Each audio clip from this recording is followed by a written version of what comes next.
Pharmacy दुर्ग। आज हम देखने वाले हैं फार्माकोलॉजी के पहले चैप्टर का दूसरा टॉपिक जो कि है कंजेस्टिव हार्ट फेलियर एंड। तो रिस्क फैक्टर क्या क्या हो सकते हैं हमारे कंजेस्टिव हार्ट फेलियर कॉज करने में। तो पहला आप जैसे कि डिस्कस कर रहे थे, कोरोनरी आर्टरी डिजीज़ हो सकती है, ठीक है। मायोकार्डियल इन्फार्क्शन हो सकता है ना। फिर हाइपरटेंशन है, डायबिटीज़ है, या हार्ट वॉल डिजीज़ है ना। For example aortic stenosis, heart के वॉल्स में कुछ प्रॉब्लम हो रही, प्रॉपर फंक्शन नहीं कर पा रहा, तो इससे भी क्या हो सकता है, कंजेस्टिव हार्ट फेलियर हो सकता है। Then smoking also can cause congestive heart failure.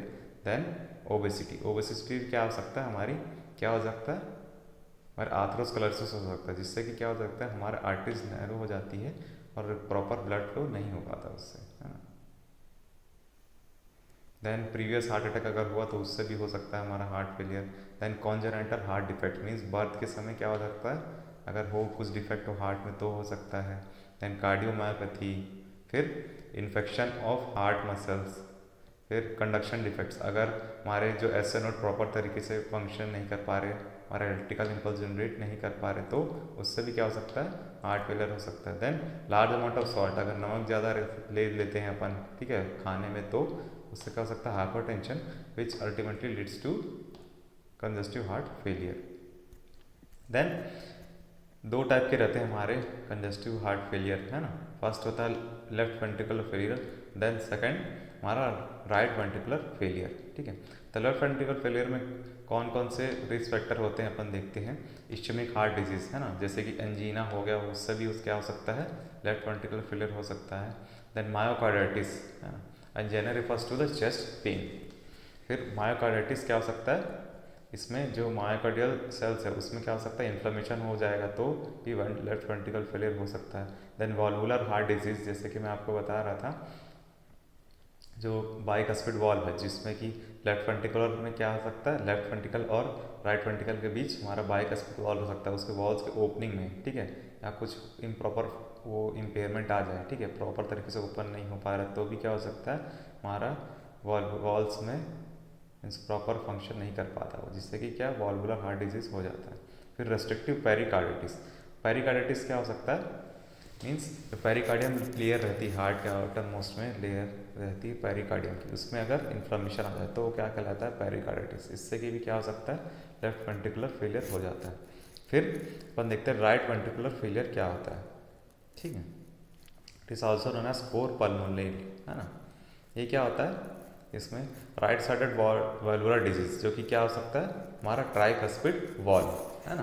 Tricuspid wall means कुछ हो जाए, ठीक है, इम्पेयरमेंट आ जाए, तो ये क्या कहला जाएगा हमारा right sided valvular disease. Then right sided myocardial disease, है ना, अगर प्रॉपर तरीके से हमारा राइट वेंट्रिकल्स फंक्शन नहीं कर पा रहे, तो हमारा राइट साइडेड मायोकार्डियल डिजीज हो जाता है, which ultimately led to congestive heart failure. Then pulmonary hypertension अगर हो जाए तो भी क्या हो सकता है, राइट वेंट्रिकल फेलियर हो जाता है ना। तो इन सब को टैकल करने के लिए हमारे बॉडी में कॉम्पनसेटरी मैकेनिज्म आ जाता है, जिससे कि क्या हो सकता है हमारा हार्ट फेलियर क्या है, वो बैलेंस हो जाएगा। इन द सेंस मीन्स हमारा हाइपरटेंशन, अगर हमारे जो रिस्क फैक्टर्स उसको हमने कंट्रोल कर लिया, तो ऑटोमेटिकली क्या हो सकता है, हमारा कंजेस्टिव हार्ट फेलियर भी ठीक हो सकता है ना।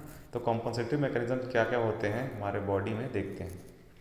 अगर हमारा क्या हो सकता है, हमारा रनिंग एंजियोटेंसिन अल्डोस्टेरोन मैकेनिज्म, ठीक है, जो कि राज सिस्टम अपन बोलते हैं, अगर ये इसका एक्टिवेशन हो जाए, ठीक है, तो क्या हो सकता है हमारा सोडियम एंड वाटर रिटेंशन हो जाएगा, ठीक है। तो ये क्या करेगा, फिर ये हार्ट में हमारा प्रॉपर स्ट्रेस डालता है, जिससे कि क्या हो सकता है हमारा कंजेस्टिव हार्ट फेलियर, हमारा हार्ट फिर से ठीक हो सकता है, ठीक है, प्रॉपर फंक्शन वो कर सकता है। फिर अगर एक्टिवेशन ऑफ नॉरएपिनेफ्रिन, है ना, और आर्टेरियल नाइट्रोयूरेटिक पेप्टाइड, ठीक, ANP बोलते हैं इसको अपन, एक टाइप का पेप्टाइड रहता है, अगर इसका एक्टिवेशन हो जाता है तो क्या हो जाता है हमारा टैकीकार्डिया हो सकता है, जिसको अपन बोलते हैं increase in the blood pressure, है ना। ये क्या करता है, फर्दर ये स्ट्रेस करता है हमारे हार्ट में, जिससे कि क्या हो जाता है हमारा नॉर्मल हार्ट का रिदम है वो आ जाता है ना। इन सब से दो चीज़ को छोड़ के अपन देखा जाए तो तीसरा मायोकार्डियल कॉन्ट्रैक्टिलिटी होता है, ठीक है। मायोकार्डियल कॉन्ट्रैक्टिलिटी अगर इंक्रीज कर दे तो क्या हो जाता है, और हार्ट का क्या वर्कलोड बढ़ जाता है, जिससे क्या होता है हमारे सेल प्रॉपर तरीके से स्ट्रेच होते हैं और कॉन्ट्रैक्ट होते हैं, जिससे कि क्या हो सकता है हमारा प्रॉपर तरीके से फिर कॉन्ट्रैक्शन और डायलेशन आ जाता है, ठीक है। ये क्या करेंगे, हाइपरट्रोफी फिर कॉज करते हैं, ठीक है, but it is a compensatory, है ना। फिर नेक्स्ट स्लाइड में अपन देखते हैं, ठीक है, राज सिस्टम के बारे में डिटेल में, है ना। जब भी, ठीक है, जब भी हमारा रेनिन हमारे बॉडी में कम हो जाता है, ठीक है, तो रेनिन बॉडी में कम हो जाता है तो क्या किडनी को सिग्नल वो देता है, ठीक है।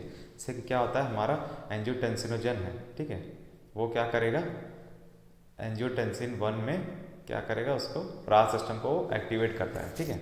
एंजियोटेंसिन 1 में क्या करेगा, वो सिग्नल देगा कि राज सिस्टम को एक्टिवेट करना है, ठीक है। तो एंजियोटेंसिन 1 को एक्टिवेट करेगा, फिर एंजियोटेंसिन 1 क्या करेगा, वो कन्वर्ट होता है एंजियोटेंसिन 2 में, ठीक है, bye the help of angiotensin converting enzyme, है ना।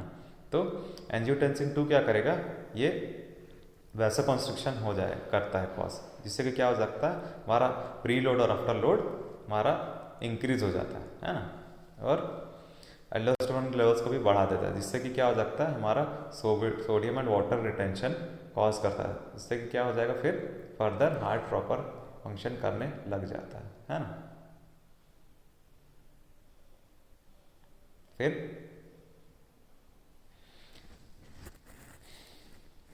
यहाँ पे लिखा भी हुआ है, व्हेन किडनी रिलीजेस रेनिन, तो ये एंजियोटेंसिनोजन जो लीवर में एंजाइम रहता है वो ऑटोमेटिकली बनता है, जो क्या करेगा, एंजियोटेंसिन 1 को एक्टिवेट करेगा, ठीक है। एंजियोटेंसिन 1 से फिर क्या हो जाएगा, एंजियोटेंसिन 2 बनता है, फिर एंडोस्टेरोन रिलीज होता है, then it causes the sodium and water retention which ultimately led to increased blood volume which led to further increased blood pressure and क्या करेगा, फिर वो इंक्रीज्ड ब्लड फ्लो करेगा और प्रेशर टू किडनी में, है ना, इंक्रीज ब्लड फ्लो करता है।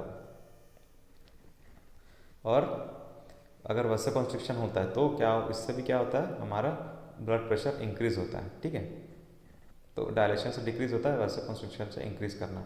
अभी हमको क्या है, प्रॉपर तरीके से हमारा जो हार्ट को प्रॉपर फंक्शनिंग में लाना है, तो हमें क्या करना पड़ेगा, ब्लड प्रेशर इंक्रीज करना पड़ेगा। तो ये सिस्टम क्या है, कॉम्पनसेटरी हमारे बॉडी में रहता है, जब भी क्या हो जाता है, हमारा हार्ट फेलियर या बीपी जो है, ब्लड प्रेशर कम हो जाता है, ठीक है। तो इसको टैकल करने के लिए हमारे बॉडी में रास सिस्टम रहता है, which is renin angiotensin aldosterone system. तो इससे क्या हो सकता है, हमारा कॉम्पनसेटरी मैकेनिज्म होता है, फिर वो बैलेंस कर देता है हमारे बॉडी में, ठीक है, ब्लड प्रेशर। देन हमारा है क्लिनिकल मैनिफेस्टेशन, हम देख लेते हैं कैसा होता है। हमारे लेफ्ट साइडेड हार्ट फेलियर होता है तो क्या हो जाता है, पेशेंट को आप देख सकते हैं किस टाइप का उसका कंडीशन है। क्या हो जाता है, फर्स्ट इसमें रेस्टलेसनेस, ठीक है, थकावट बहुत आ जाती है, ठीक है। देन कन्फ्यूजन होता है उसके में, ठीक है, मेंटल कन्फ्यूजन। देन ऑर्थोपनिया, हर कहीं स्वेलिंग हो जाता है, ठीक है, और टैकीकार्डिया हो जाता है, increase in blood pressure. Then dyspnea हो जाता है ना, एक्सर्शनल डिसिप्निया। फिर फटीग हो जाता है, ठीक है, मसल्स में प्रॉपर तरीके से वो ज़्यादा वर्क करने लग जाते हैं तो क्या हो जाता है, फटीग हो जाता है। देन साइनोसिस, हमारा ब्लू कलरिंग, स्किन का ब्लू कलर हो जाता है। फिर और क्या हो जाता है, पैरोक्सिस्मल नॉक्टर्नल डिसिप्निया, है ना। Then elevated pulmonary capillary wedge pressure.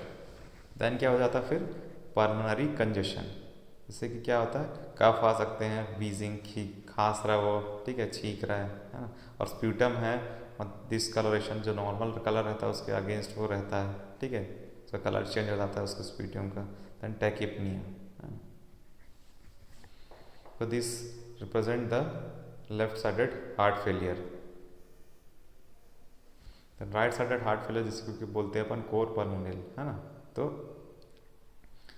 क्या होता है, ये इसमें भी फटीग होता है और पेरिफेरल वेनस प्रेशर इंक्रीज हो जाता है।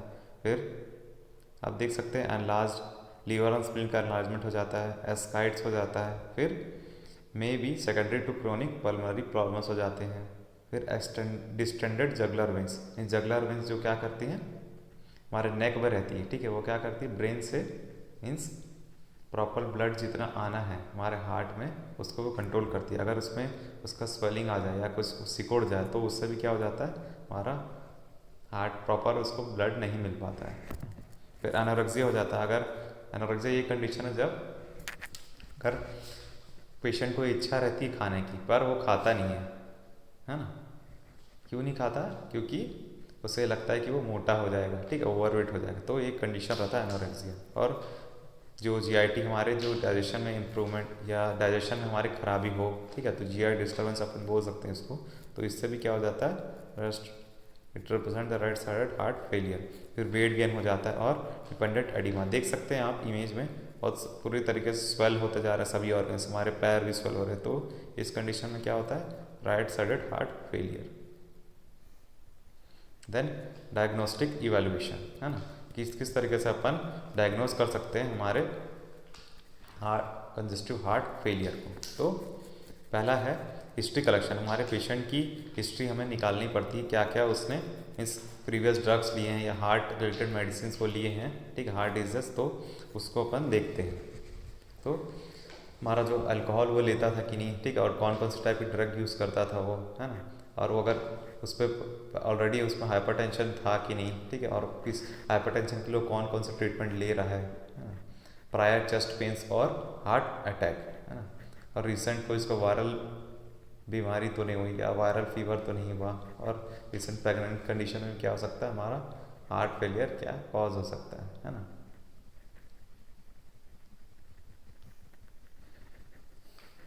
देन सेकंड है फिजिकल एग्जामिनेशन, ठीक है, फिजिकल एग्जामिनेशन में क्या हो सकता है, हमारा विजन है, it looks for an underlying cause and axes the heart function, है ना।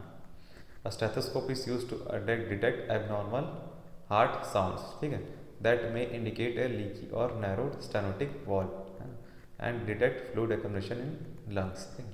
और हमारा जो डॉक्टर्स है वो भी क्या स्टेथोस्कोप के मीन्स में हमारा हार्ट में क्या साउंड वो सुनता है, ठीक है। अगर एबनॉर्मल हार्ट साउंड आ रहे थे तो उससे क्या पता चल जाता है, हमारा एबनॉर्मल एक्यूमुलेशन हुआ है कोई फ्लूइड का लंग्स में, है ना, जैसे कि अपन कंजेशन में बोल सकते हैं। और ठीक है, और देन नेक्स्ट पॉइंट लिखा हुआ, the physician also looks for enlarged और distended veins in the neck, जिसे कि जगुलर वेन्स बोलते हैं, and for swelling in the legs, ठीक है, और अगर स्वेलिंग है उसको भी देखता है, अगर लेग्स में कोई स्वेलिंग तो नहीं है, ठीक है, बॉडी फ्लूइड हमारे जो एक्यूमुलेट तो नहीं है वो भी देखते हैं, और हमारा जो वेन्स है वो डिस्टेंडेड तो नहीं हुआ है हमारा, ठीक है, प्रॉपर तरीके से सिक्योर्ड तो नहीं है, वो भी देखते हैं।